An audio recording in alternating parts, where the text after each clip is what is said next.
The newest member of the Boston School Committee brings a background in education and social policy, along with being a professor at UMass Boston. She's the director of the university's Mauricio Gaston Institute for Latino Community Development and Public Policy. She's also a parent with a child in the Boston Public Schools, and she's worked with Latino graduates trying to advance their education at Bunker Hill Community College.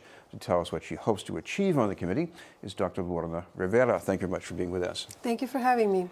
It sounds like you have a full plate already, so why do you want to be on Boston School Committee? Well, I got involved as a parent and the parent council of my son's elementary school, the Charles Sumner Elementary School. He's now in 5th grade, and when I joined the parent council, I had already been doing research in education. I have a background as a teacher, but really being involved in the school and seeing how there were some real inequalities in the representation, particularly of the immigrant parents at the school. And we really advocated for having, interpretation and translation services, and just really trying to get more parents involved was my passion for a number of years. But as our school district, we're seeing outcomes that are not acceptable for English language learners as well as Latino students who make up the majority in the schools. And I thought maybe, I can share some of my both professional experiences, but also my passion as a parent for trying to address some of these inequalities that exist. Lately, there has been more attention to what happens to Boston Public School students after they graduate from high school, and you have an interesting background in there. You've been working with some of those students at Bunker Hill Community College. What have you learned from that? Yes, we have had, UMass Boston has had a long-time partnership with Bunker Hill Community College through several initiatives funded by the Department of Higher Ed and other funders called the Success Boston, as well as the Latino Student Success Initiative and the Asian American Student Success. And the idea, again, is to really figure out ways that we can graduate our students on time. They tend to, particularly Latino students, end up graduating with credits that are not, can get them their degrees on time.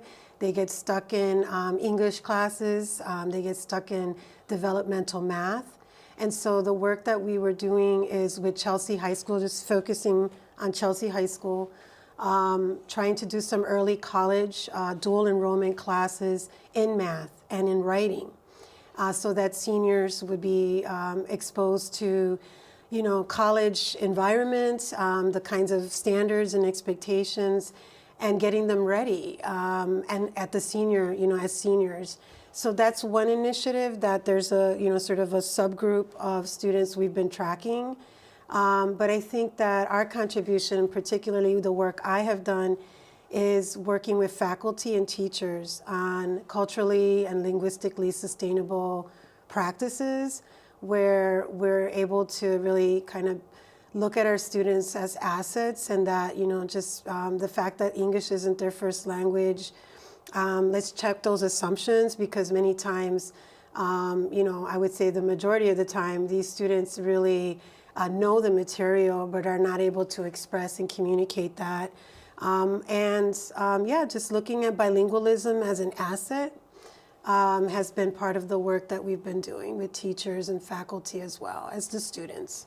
I think another thing that's been said about many immigrant groups is that the children who are growing up in this country, they sometimes internalize a kind of a negative message about their culture. Have you ever had to contend with that and think about what to do? Yeah, I'm a sociologist by training, and it's been really interesting because Puerto Ricans have been here, they're U.S. citizens. Many are third, fourth generation, and they often have lower academic achievement than recently arrived immigrant students. And so it says a lot about really is thinking about, these generational differences and what sort of happens. And so some of these theories that we work with and try to apply them in practical terms is, that immigrants come with an aspirational motivation, like a kind of a comparison to where they've come from, and a gratefulness and sort of an aspirational motivation to succeed. And they are also are still comforted and still have the supports of their culture. They're still really close to it, and there's a lot of strength that gives them to persist and succeed. Whereas you start to look at Puerto Ricans, and also this is beginning to happen now that Dominicans have been here a long time as well, that there's some internalization of lower expectations. And some of that has to do with, structural discrimination, structural racism, which is hard to name and hard to pinpoint. But I do think that a lot of what we can do to change is to just have higher expectations, and even to just see a Latino student or an English learner as gifted. The fact that you're able to speak another language and have these cultural values that guide you, those are strengths that we can be building on in our school curriculum and the practices that we have. This is Being a Newsroom. We're talking with Boston School Committee member Dr. Lorna Rivera.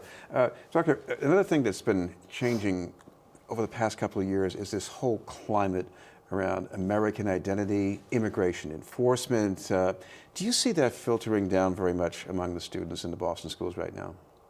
Well, thank you for asking, because one of my colleagues, professor in the College of Education, Dr. Patricia Kruger-Henny, and I, and our partners at the Center to Support Immigrant Organizing, have been working with youth, a youth-led project of Somali and Latinx youth at the Margarita Muniz Academy.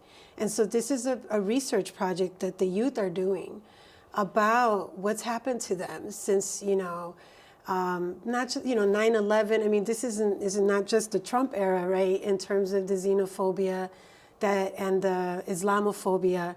And so the partnership between the Latinx youth and sort of their struggles and how they're leading and having, programming specifically for them, well, not much exists for Somali youth. And so they've partnered to do some school climate focus groups and interviewing other youth. It's fantastic. It's amazing when the youth are the ones really raising the problems and then trying to come up with the solutions. So we're expecting it's called the Youth Ubuntu Project, that they're going to eventually be making a report to the schools, to the Boston Public Schools, recommendations for how to address bullying and some of the, again, harassment that is an everyday reality for some of our youth in our schools. I'm always curious about with the people who are educators in the city. They came from something in their past that motivated them, helped them succeed. What about yourself? What would you point to? Well, so I'm the daughter of Puerto Rican immigrants, the first person in my family to go to college, much less a master's or a PhD. And I'm really the most successful person in my family as well. So it means that when I go home, I'm always reminded and humbled by where I came from. And that really motivates me. I also attended the Chicago Public Schools in the 1970s when it was literally a war zone and deemed to be, the worst schools in the nation. And but yet that's where I found my safety. I wasn't living in a safe community, but it was my teachers that really inspired me, that took care of me. When my parents were working long hours, it was schools was where my family felt safe. And so that's the type of environment that's why I became a teacher, and why I think, just really building relationships at that level and making sure that our kids feel safe, because and that they're fed, if they're hungry and they're not feeling safe, all of these interventions that we try to do won't make a difference. And I get that on a personal level, that it was really schools that saved my life. And I hope to create those types of initiatives to support some of our young people today. Thank you very much for being with us. Thank you very much for having me. Boston School Committee member Dr. Lorna Rivera.